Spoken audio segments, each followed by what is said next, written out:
Bom dia, oitavo ano. Na aula de hoje, nós falaremos sobre o Segundo Reinado, o período mais longo da história do Império no Brasil. Vai de 1840 a 1889, ou seja, quase 50 anos, 49 anos de Império, Segundo Reinado. E o Segundo Reinado ele começa com o golpe da maioridade. O que foi o golpe da maioridade? Foi a antecipação da idade de Dom Pedro II. Ele tinha apenas 14 anos e anteciparam, fizeram uma manobra, políticos liberais, fizeram uma manobra com o apoio evidente dos conservadores, eram os dois partidos políticos, né, que viviam disputando entre si. Então eles fizeram essa manobra. Por quê? O que vai resultar diretamente o golpe da maioridade? Vai resultar na estabilidade política do Brasil,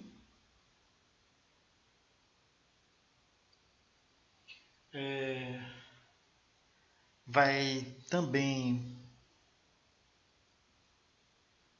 o golpe da maioridade vai resultar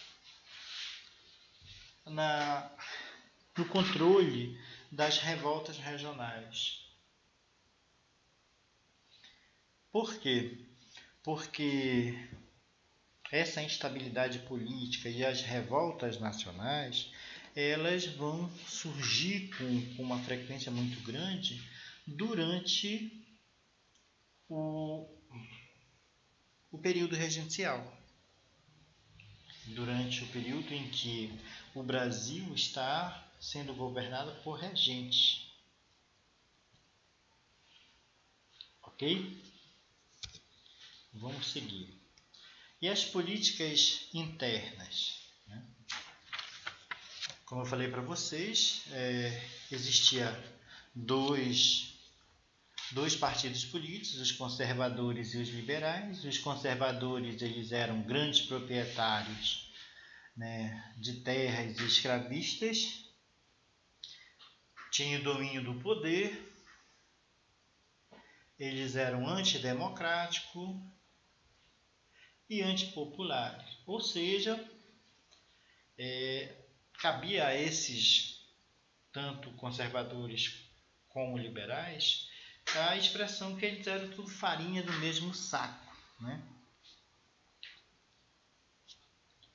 O que eles vão fazer? Eles vão criar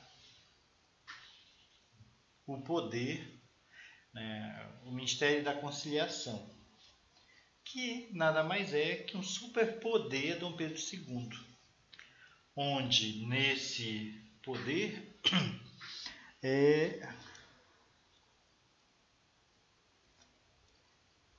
o imperador ele vai conciliar, ele vai alternar. Ora, são os conservadores que estão no poder, ora são os liberais. E aí, qual era o carro forte? Né?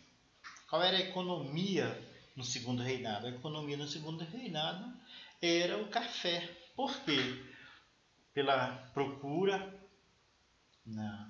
a Europa, os Estados Unidos eram os nossos principais compradores. A ausência de concorrente, não tinha outro país que concorresse diretamente com o Brasil. Fatores, né, que vão contribuir para isso. A vinda da família real, a lei Eusébio de Queiroz. Por quê? Porque os capitais foram redirecionados para o mercado interno. E aí vai entrar em cena o quê? O café ele vai expandir Brasil adentro. Por quê? Porque primeiro no café, o plantio do café ele vai ser ampliado para outras regiões que vão passar a dominar, né, o cultivo dos cafezais. Então, vai surgir primeiro no Vale do Paraíba, tendo como mão de obra o trabalho escravo, depois o Oeste Paulista tendo como mão de obra o trabalho assalariado, ou seja, nesse momento, em 1850, 1852, que vai ocorrer o clareamento, né, da mão de obra. Por quê? Porque é nesse momento que os imigrantes eles vão vir. Porque está ocorrendo uma unificação na Europa. Itália e Alemanha estão se unificando, né? Estão se formando países, né? A Itália como a Itália, a Alemanha como a Alemanha, e esses imigrantes vão vir para o Brasil. As questões, né, a pressão inglesa, né, a crise do Império e a pressão inglesa. As questões abolicionistas, nós vamos ter, primeira questão abolicionista, o Tratado de Amizade, Comércio e Navegação de 1810, quando foi a vinda da família real, né, o Brasil, a partir de Dom João, concedia plenos poderes econômicos à Inglaterra. Em troca, a Inglaterra exigia do Brasil o fim da escravidão. Por quê? O Brasil, a base da economia era os escravos. Mas a Inglaterra, ela tinha o quê? Ela via o mercado consumidor no Brasil. Mas para que houvesse isso, era necessário que acabasse, né? Chegasse ao fim a escravidão no Brasil. Por quê? Por conta que escravo não ganhava nada, trabalhava de graça, a troco de quê? De comida, de trapos, porque não eram roupas dignas, eram trapos. Quem ganhava, quem lucrava? Só os grandes proprietários. Aí que outras leis vão surgir? Em 1850, a Lei Eusébio de Queiroz. Primeiro, em 1845, né? A Lei Bill Albert. Em 1850, a Lei Eusébio de Queiroz. Depois, em 1871, a Lei do Ventre Livre. O que foi a Lei do Ventre Livre? A partir daquele momento, todos os filhos de escravo que nascessem a partir de 1871 seriam livres, mas eles estariam sob a responsabilidade, os cuidados dos fazendeiros, dos cafeicultores, até a idade de 18 anos.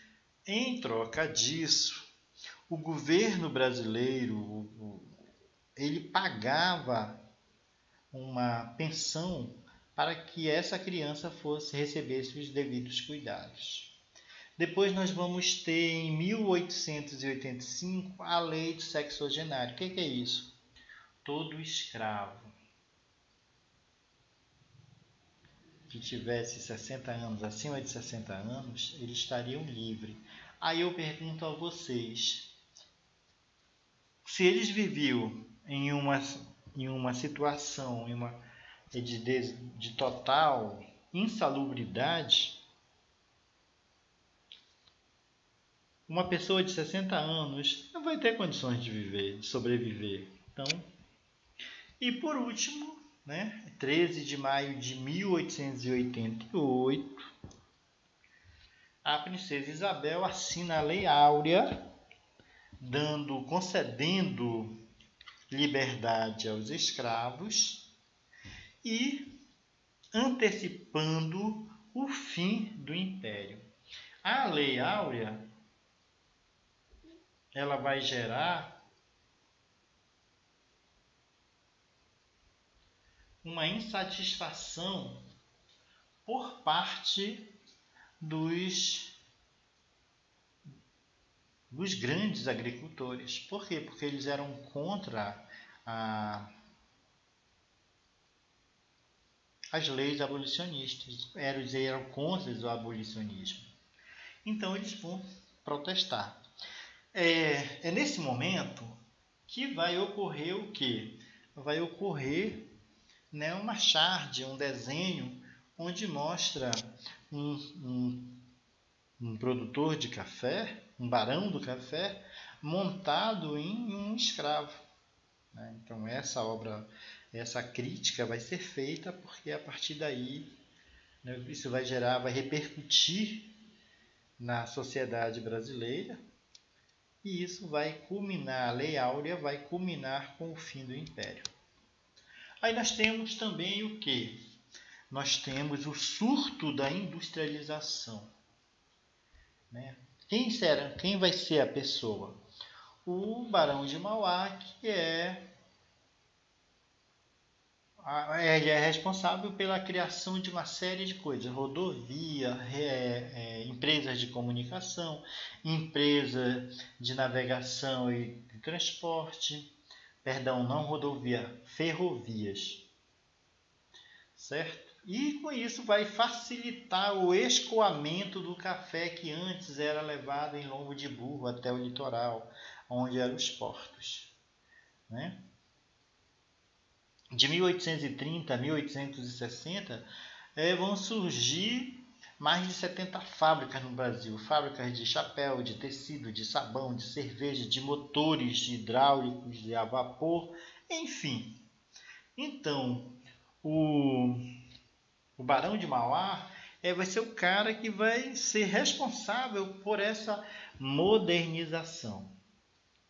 Certo? Aí nós temos, né, também a questão dos imigrantes. Os imigrantes eles vão vir da Europa, primeiro patrocinado, né, são proprietários, são particulares que trazem os primeiros imigrantes vindo da Alemanha, vindo principalmente da Itália, para o Brasil para trabalhar nos cafezais.